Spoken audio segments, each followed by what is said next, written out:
The little captive. Do you think you could get him?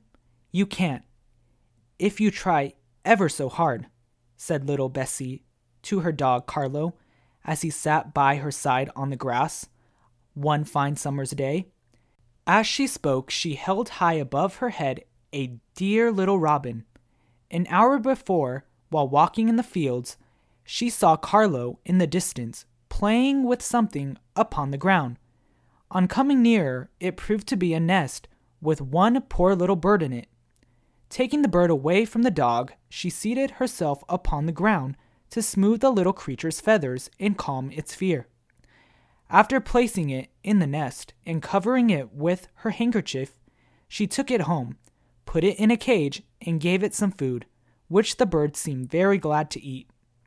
The next morning, Bessie arose very early to see that her little charge was all right, and to give it some breakfast. She took very faithful care of it for several weeks, and by the time it became strong and could fly, every morning it tried to sing, as if in gratitude for what Bessie had done for it. One day, Bessie's mother said to her that she must open the cage and let the bird fly away. "No, no, mother," said Bessie. "Don't say so. I take such comfort in him, I can't let him go." But the next moment she remembered how unhappy it made her to disobey her mother, and taking the cage, she opened the door.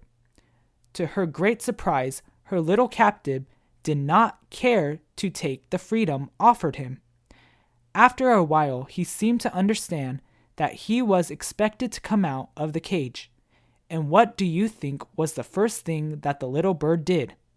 Why, he lighted right on Bessie's shoulder as if he hated to leave her.